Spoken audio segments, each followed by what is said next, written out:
চিত্রাঙ্কনা দ্বিতীয় পরিচ্ছেদ লেখনীতে ইসরাত জাহান জেরিন পর্ব সংখ্যা ২০।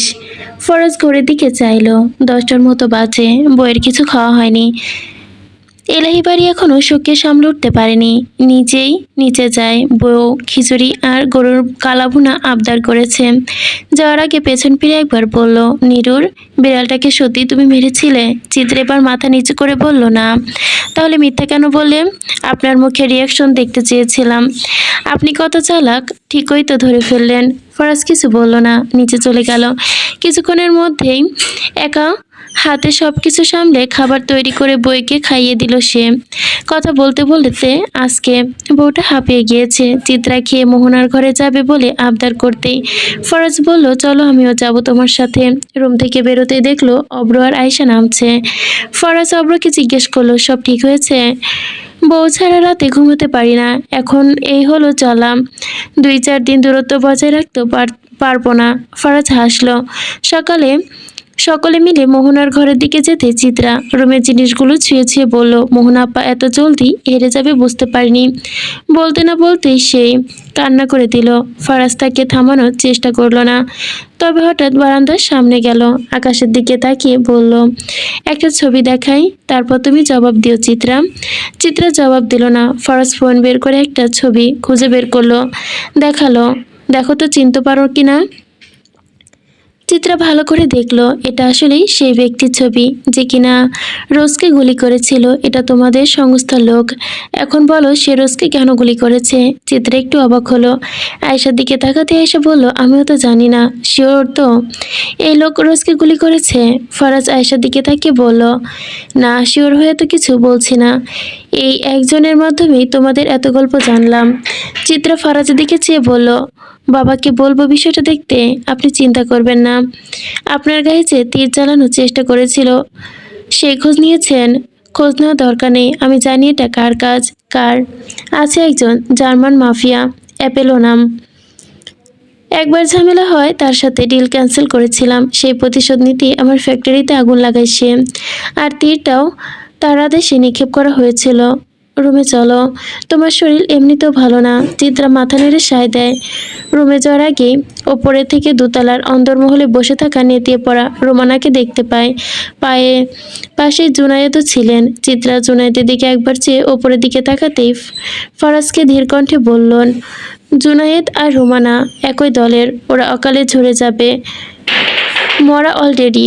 তবে জুনায়েদ চাচার এনার্জি আছে বলতে হবে। বুড়ো বয়সেও এলাহি বাড়িতে ঢুকেন তিনি। ওমা, তাই নাকি? একবার তার হলরুমেতেও দেখতে পেয়েছিলাম আমি। ওই দিন তো হাতে নাতে ধরার কথা ছিল, মাঝে জোহানার জমেলা এসে ঝামেলা শুরু করে দিল। হয়েছে, এখন রুমে গিয়ে ঘুমাবে, আর কথা নয়। আমার যদি আর কিছু বলার বা জানার থাকে তাহলে আমি পরে জিজ্ঞেস করে নিব। আপনার যা মর্জি তাই। ফরাজ চিত্রাকে নিয়ে রুমে চলে গেল। বিছানায় শুইয়ে দিয়ে বাতি বন্ধ করতে যাবে, হঠাৎ ফরাজ চিত্রাকে প্রশ্ন করে, সোহান তো মনে হয় বিরাট কিছু একটা করবে এবার। চিত্রা হেসে বলল, আর করতে পারবে না। কেন পারবে না? কারণ তার হাত পা ভেঙে ফেলা হয়েছে। প্রতিটা মানুষেরই একটি দুর্বল দিক থাকে। এখন সে যতই কঠোর হোক না কেন, পাথরও কিন্তু ভাঙা যায়, বুঝলেন তো ফিজার আব্বু? ফরাজ হাসলো। নামটা তাহলে মনে আছে? আপনি ছেলে চান নাকি মেয়ে? আল্লাহ যেটা দিবে সেটাই নিব। বাচ্চা ছেলে হোক কিংবা মেয়ে, আমার তাতে কিছু আসে যায় না। যাই হোক না কেন, ওরা আমার সন্তান। ফরাজ চিত্রার পেটে একটি চুমু দিয়ে বাতি নিভিয়ে দিল। তাতে চিত্রা বলল, আপনি ঘুমাবেন না? আমায় ঘুমাতেই হবে। ঘুম? ফরাজ তার পাশে শুয়ে পড়ে। চিত্রাকে বুকের উপর নিয়ে তার চুলে হাত বুলিয়ে দিল, পিঠে হাত বুলিয়ে দিল। সময় লাগলো না, কিছুক্ষণের মধ্যেই চিত্রা চোখ বন্ধ করে ফেলল। পারাস তখনই নিজের কপালের ওপর হাত রেখে ভাবনায় চলে গেল। মনের অজান্তে মন বলে উঠল, বিবিজান, তোমাকে আমি এই জন্যই ছোটলোক বউ বলি না। তুমি কি ভাবছো তুমি যে সত্য আজ বলে সে সত্য আমি জানি না? আমি জানি বউ, আমি সবই জানি। সে তো অনেক আগে থেকে জেনেছিলাম। কখন জানো? যখন সুলেমান এলাহি মারা যায়। এক সুলেমান এলাহির খুনিকে খুঁজতে গিয়ে সকলের সব ঘটনা বের হয়ে আসে। আমি ফরাজ তোমায় সকল রূপেই ভালোবাসি। তোমায় আমি বাড়ি থেকে ধাক্কা মেরে বের করে দিয়েছি, ওইটার জন্য সরি। আমি তো অনেক অপেক্ষা করলাম তোমার মুখ থেকে সত্য শোনার জন্য। আমি তোমায় ফেলে না দিলে তুমি কখনোই উঠে দাঁড়াতে না। জীবনে কখনো কখনো পড়ে যাওয়া উচিত, না হলে অসম্পূর্ণ রয়ে যায় সবটাই। আমি বাধ্য না করলে একটা মিথ্যা পরিচয়ে থাকতে হতো আমাদের মাঝে, একটা মিথ্যা সম্পর্ক হতো আমাদের। আর মিথ্যার দ্বারা কখনোই কিছু টিকে থাকে না। যা করেছি তোমার ভালোর জন্যই করেছি, তবে জানতাম তুমি কেবল খুন করেছো। তুমি নারী রহস্যময়, পার্থক্য এতটুকুই। আগে আমি খানিকটা জানতাম, এখন পুরোটাই জানিয়ে দিলে তুমি। ফরজেবর চোখ বন্ধ করলো। কাল রাত বোধ হয় এভাবেই ফুরোলো পালাম। অভ্র চোখের পাতায় নিদ্রা ডানার মতো ভর নামতেই আজকের দিনটাও ছিল দীর্ঘ। আয়েশা অনেকক্ষণ ধরে শুয়ে পড়েছে, তবে অপর চোখে ঘুম নেই। সে বারান্দায় বসেছিল এতক্ষণ। বারান্দার ফাঁক গলে দেখতে পাওয়া তারাগুলো সে গুনছিল এতক্ষণ যাবৎ। প্রতিটি নক্ষত্র আজ তার কাছে এক একটি অপ্রকাশিত সত্যের মতোই দীপ্ত আর দূরবর্তী ছিল। আজ আয়েশার মুখ থেকে সে যা শুনেছে তা তার কাছে নতুন নয়, বহুত আগে থেকে জানতো। সত্যের আভাস পেয়েও ছিল। তার ইচ্ছে ছিল একদিন দুজন দুজনার আবৃতকৃত সত্য সকল আড়াল সরিয়ে মুখোমুখি দাঁড়াবে, শুধু নির্মম মুক্ত সত্য নিয়ে। কিন্তু মানুষের ভাবনা কি সবসময় নিচের নিয়তি বা স্রোতে ভেসে গন্তব্যে পৌঁছায়? কিছু কথা সময়ের সাথে বন্দী থাকে, কিছু স্বীকারোক্তি সাহসের অভাবে বিলম্বিত হয়। আয়েশা সত্য উচ্চারণে দেরি করেছে, হয়তো প্রয়োজনের চেয়ে বেশি কিছুই দেরি করেছে। তবুও অভ্রের অন্তরে ক্ষোভের আগুন জ্বলে ওঠেনি, কারণ সে বুঝতে পেরেছে ভালোবাসা যদি সত্যি গভীর হয় তবে সে দেরিতে হলেও হিসাব কষে না। সে শুধু অপেক্ষা করতে জানে। ভালোবাসার মানুষের ত্রুটি মাপার দাঁড়িপাল্লা না, বরং ভাঙাচোরা অংশগুলো জোড়া লাগানো উচিত উত্তম মাধ্যমে। পৃথিবীতে ক্ষমতা আছে, প্রতারণা আছে, ভুল আছে, কিন্তু তাদের সকলের ঊর্ধ্বে যে শক্তি স্থির থাকে তার নামই হলো ভালোবাসা। কারণ ভালোবাসার প্রতিদান চায় না, প্রমাণ চায় না, সে শুধু স্থির থাকে, যেমন রাতের আকাশে নক্ষত্ররা দূরে থেকেই অটল। অভ্র জানে সত্য দেরিতে এলেও যদি তা ভালোবাসার ভিড় নড়িয়ে দিতে না পারে, তবে সেই ভালোবাসাই জয়ী। হয়তো সব স্বপ্ন পূরণ হয় না, তবু সব মুখোমুখি হওয়ার সমান নির্মলও হয় না। তবু হৃদয়ের গভীরে যদি পরস্পরের জন্য অটুট স্থান থাকে, তবে দেরি, আক্ষেপ, অপূর্ণতা সবাই একসময় গলে আসে।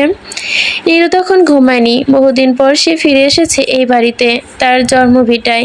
এই উঠান, এই দেওয়াল, এই বাতাস, সবকিছুর সাথে মিশে আছে তার শৈশব, তার বেড়ে ওঠা, তার অগণিত স্মৃতি। জায়গাটা তার কাছে শুধু একটি বাড়ি নয়, গভীর ভালোবাসার আশ্রয় কেন্দ্র। বাবার সাথে দেখা হতেই জুনায়েদ এলাহি কিছুক্ষণ নিশ্চুপ হয়ে যায়। তার দিকে তাকিয়ে রইলেন, যেন বিশ্বাসই করতে পারছিলেন না এতদিন পর তার মেয়েকে সামনে দেখছেন। তারপরও হঠাৎ গলা কেঁপে উঠল। তিনি ভারী কণ্ঠে বলল, নীরু, আম্মা। শব্দটা শোনা মাত্র নীরুর বুক ভেঙে গেল। আর নিজেকে ধরে রাখতে পারল না সে। দৌড়ে গিয়ে বাবাকে শক্ত করে জড়িয়ে ধরল, যেন এতদিনের সব অভিমান, সব দূরত্ব সেই আলিঙ্গনের মধ্যেই ভিড়ে গলে গেল। অনেকক্ষণ ধরে কথা হলো দুজনের, থেমে থেমে কান্না মেশানোর কণ্ঠে। নারীও এসে নীরুকে বুকে টেনে নিল, নদীও। কোনো চোখেও জল তার, যেন এতদিনের অপেক্ষা শেষ হলো। রুমানা এত শোকের মধ্যেও নীরুকে দেখে যেন নিজেকে আর সামলাতে পারলেন না। যাকে নিজের হাতে মানুষ করেছেন তাকে ফিরে পেতে কি পাগল প্রায়। নীরুকে জড়িয়ে ধরলেন, বারবার কপালে চুমু খেলেন, চোখ ভেজা কণ্ঠে ক্ষমা চাইতে লাগলেন। তিনি বললেন, সেদিন যদি নিজেদের স্বার্থের কথা ভেবে সোহানের সাথে তোর বিয়ের কথা না তুলতাম, তাহলে হয়তো তুই এতদিনে আমগো বুকের কাছেই থাকতি। নীরু তখন পুরোপুরি শান্ত হতে পারেনি। এতক্ষণ ধরে জমে থাকা আবেগ একসঙ্গে বেরিয়ে আসে। রাত হয়েছে, তবুও ঘুম আসে না তার। ঘরটা ধীরে ধীরে নিস্তব্ধ হয়ে আসে, বাইরে রাত আরো গভীর হয়ে আসে। দূরে কোথাও কুকুরের ডাক নীরবতা ভেঙে আবারও থেমে যাচ্ছে। নীরু চুপচাপ বসে আছে। ঠিক তখনই বজ্র দরজায় এসে দাঁড়ালো। কিছুক্ষণ নীরবতা তাকে দেখলো। বজ্র ধীরে ধীরে এগিয়ে এসে নীরুর পাশে বসলো। এত কাঁদলে মাথা ধরবে কিন্তু। নীরু বলল, ধরুক, অনেক দিনের জমানো ছিল। বজ্র কিছুক্ষণ চুপ রইল, তারপর নরম গলায় বলল, আজকে তোমাকে দেখে তোমার বাবার চোখেই দেখেছ। নীরু নিচের দিকে তাকালো। দেখেছি, সেই জন্যই তো আরো খারাপ লাগছে। এতদিন এত দূরে ছিলাম। বজ্র মাথা নেড়ে বলে, দূরে ছিলে ঠিক, কিন্তু হারাওনি তো কাউকেই। নীরু এবার তার দিকে তাকালো। তুমি এত নিশ্চিতভাবে বলো এসব? আমি হারাইনি। রোশন ভাই চলে গেছে, মোহনা ভাবি, জোহান, সুলেমান চাচা, সবাই শেষ হয়ে গেছে বজ্র। বজ্র মৃদু হাসলো। কাউকে আল্লাহ বেশি ভালোবাসেছেন বলেই তিনি নিয়ে গেছেন, কাউকে পাপের শাস্তি দিতে। নীরু ভুরু কুঁচকে তাকালো। সত্যি? কথাটা শুনে নীরু কিছুক্ষণ চুপ রইল, তারপর আস্তে করে বলল, আজ যদি তুমি সঙ্গে না থাকতে। বজ্র মাঝখানে থামিয়ে দিল। তাহলে কি হতো? নীরু দীর্ঘ শ্বাস পেল। হয়তো সাহসই পেতাম না এই বাড়িতে ঢোকার। বজ্র একটু ঝুঁকে তার দিকে তাকালো। মিথ্যা বলছো কেন? কেন? কারণ এই বাড়ি তোমার। এখানে ঢোকার জন্য তোমার কারো সাহস বা ধার নিতে হবে কেন? নীরুর চোখ আবারও ভিজে উঠল, তবে এবার কান্না না, শান্ত। বজ্র ধীরে তার হাত বাড়িয়ে মাথায় রাখলো, তারপর আলতোভাবে মাথায় হাত বুলিয়ে দিল। নরম গলায় বলল, বলেছিলাম না বিষাদ জলদি কেটে যাবে। এবার ঘুমাও। নীরু চোখ বন্ধ করলো। অনেকদিন পর তার মনে হলো হয়তো সত্য সবকিছু একটু একটু করে ঠিক হয়ে যাবে। কিন্তু নীরু ধীরে ধীরে ঘুমিয়ে পড়ল। কান্না ভেজা চোখ দুটো বন্ধ হয়ে আসতেই শ্বাস প্রশ্বাস যেন শান্ত হয়ে গেল। চোখে এখন ক্লান্ত প্রশান্তি। বজ্র কিছুক্ষণ চুপচাপ বসে থাকে। দেখলো অন্ধকারে মৃদু আলো নীরুর মুখটা কেমন শান্ত লাগছে। আস্তে করে নীরুকে কপালের চুলগুলো সরিয়ে দিল, তারপর খুব সাবধানে উঠে দাঁড়ালো যেন তার ঘুম না ভাঙে। দরজা ঠেলে সে বারান্দায় এলো। রাত গভীর, চারপাশে প্রায় নিস্তব্ধ। দূরে কোথাও ঝিঝি পোকার ডাক শোনা যায়। আকাশে আধো চাঁদ ঝুলে আছে। চাঁদ যদিও তার নীরুর মতো সুন্দর না। বজ্র পকেট থেকে একটা সিগারেট বের করলো। লাইটার জ্বালাতে খানিকক্ষণের জন্য মুখের আলোটা ভেসে উঠল। সে ধীরে একটা টান দিল। ধোঁয়াটা আকাশের দিকে ছেড়ে দিতে রেলিংয়ে হেলান দিল। মাথার ভেতর অনেক কথা ঘুরপাক খাচ্ছে। কত কিছু হয়ে গেল। সেদিনের কথা মনে পড়ে তার। অনুলিপির কথা। অনুলিপি জানতে পেরে গিয়েছিল ফারাজের ইতালির কারবার আছে। জ্যান নয়, অপরাধ চক্রের সঙ্গে জড়িত থাকা কারবার। তখনই ভেবেছিল ওদের বাড়ির খুনটা বোধহয় সেই করেছে। অথচ বজ্র এখনো মনে আছে সেই লোকটার লাশ শেষবার রুমানা পুকুরে অজু করতে গিয়ে দেখেছিল। আগের দিন রাতে বাড়ি ফিরতে গিয়ে সেই লোকটাই বজ্র আর জমেলা মিলেই ধরেছিল, তারপর খুন করে ভাসালো। আর অনুলিপি তাকে তো চিত্রার কথাতেই বজ্র বাঁচালো। এবার আসা যাক সিফাতের কথায়। তাকে মারার বিষয় নিয়ে। চিত্রা তো তাকে সেই কবেই মেরে ফেলতো, যদিও মারেনি, কারণ পরিস্থিতি তেমন ছিল না। বাড়িতে একটার পর একটা শোক চলেই যাচ্ছিল। তার ওই পরিকল্পনা একটু ঘুরিয়ে দিতে হয়। আশায় ছিলাম ফারাজ ইতালি থেকে কাজ ছাড়া হবে, কিন্তু এরই মাঝে রোশন মারা গেল, তাই হলো না। পরে যখন ফারাজ বলল ঢাকায় তার কাজ আছে, তখন পরিকল্পনা বদলাতে হলো। সিফাত হচ্ছে সোহানের আরেক দুর্বল দিক, তাই তাকে আঘাত করা মানেই সোহানকে আঘাত করা। পরিকল্পনা অনুযায়ী বজ্র সোহানের কাছে ভালো সেজেছে। তাকে বলেছে চিত্রাকে দিবে। বজ্রের কথায় রাজি হতেই তার কথায় সিফাতকে পাঠায় সে বাড়িতে। ওই দিন ইচ্ছে করেই ফারাজের সারপ্রাইজের কথা বলেছিল বজ্র, তাও আবার চিত্রার কথায়। এটা বাড়ির সবার সামনে বলার কারণ ছিল যাতে কেউ তাকে বাইরে যাওয়া নিয়ে সন্দেহ না করে। কিন্তু ফারাজ যে ঢাকায় যাওয়ার নাম করে চিত্রাকে ফলো করছে বা করবে, এটা কে জানতো? যাক, যা হওয়ার তা তো হয়ে গেছে। কাল অনুলিপি ফিরবে। সিফাতের মরা পচা লাশটা এখনো সোহানের কাছে পৌঁছানো বাকি। হঠাৎ বজ্রের ফোনে একটা কল আসে। তার বাবা ফোন করেছে। তার বাবা বশির কায়সার। ছেলেকে বিরক্ত করার একমাত্রই উদ্দেশ্য তার। বজ্র ফোন ধরতেই সে তেতে উঠল। কিরে বজ্র, বোমাকে নিয়ে দেশে ফিরবি কবে? বলেছিলাম চিত্রাকে বিয়ে করতে। অমন মেয়ে হারিকেন দিয়ে খুঁজলেও এ বিশ্বে আর পাবি না। হারিকেন দিয়ে খুঁজলেও তো তুমি পাবে না বাবা। আপডেট হও। হারিকেনের বদলে দুর্ভিক্ষ যন্ত্র কিনো। ওই হলো, শুরু হয়ে গেছে। তো ফোন কেটে শেষ করে দেই। চুপ আহামক, জলদি বউ নিয়ে দেশে আয়। তোদের সবাইকে ছাড়া ঘর খালি লাগে। বজ্র বাবার সঙ্গে কথা বলে ফোন রেখে দিল। এই যে তার বাবা। কদিন আগে বাংলাদেশে এসে পরিত্যক্ত কায়সার বাড়ি পুনরায় বসবাস করার স্বপ্ন দেখিয়েছিলেন। ওই সময় ডাকাত দল অনেকেই বিরক্ত করত। শেষ দাদা আর তার ছেলে দুটোকে নিয়ে বিদেশে চলে যায়। বাড়ি দখল করে ডাকাতেরা। পরে ডাকাত চলে যাওয়ার পর বাড়ি মৃত বাড়ির মতোই হয়ে থাকে। এখন চাইলে কি কি সব ছেড়ে সেখানে থাকা সম্ভব? দাদার আমলের ডাকাত খুঁজে তাকে শাস্তি দেওয়া সম্ভব। যাক, হুটহাট বাবার মাথায় ভূত চাপে। এখন ঠিক আছে, এটাই অনেক। বজ্রত দেরি করলো না, সে নীরুর পাশে শুয়ে পড়ল। কপালে চুমু দিয়ে বলল, আমার নিরুপমা। সোহান মাকে কবর দেওয়ার পর আর কবরস্থান থেকে ফেরেনি। সদ্য চাপা দেওয়া কাঁচামাটির সাথে যেন ঠিপির পাশে নীরব হয়ে বসে আছে সে। চারপাশে লোকজন ধীরে ধীরে সরে যেতে থাকে। ভেতরে শোকের ছায়া নেমে আসে তখনই। মা কি করে তাকে এভাবে একা ফেলে চলে যেতে পারলেন? কত স্বপ্ন ছিল তার, ছেলের বউ দেখবে, ঘরে নাতি নাতনির কোলাহল শুনবে, সন্ধ্যাবেলায় তাদের নিয়ে গল্প করবে। সেই ছোট ছোট স্বপ্নগুলো আর পূরণ হলো না। সোহানের মনে হলো, তবে কি সব ব্যর্থ? ছেলে হয়ে কি কিছু করতে পারলো না সে মার জন্য? জীবনের শেষ কটা দিন কাজের ব্যস্ততা, দায়িত্ব চাপার অজুহাতে সে মায়ের পাশে ঠিকঠাক বসেনি। 2 কাপ চা হাতে নিয়ে নির্ভর করার গল্পের সময়টুকু হয়তো বরাবরই পিছনে দিয়েছে কাজের। আজ সেই সময়গুলো বুকের ভেতর ছুরির মতোই বিঁধছে। যদি জানতো মা এত তাড়াতাড়ি চলে যাবেন, তাহলে কি এক মুহূর্ত দূরে থাকতো? হয়তো না।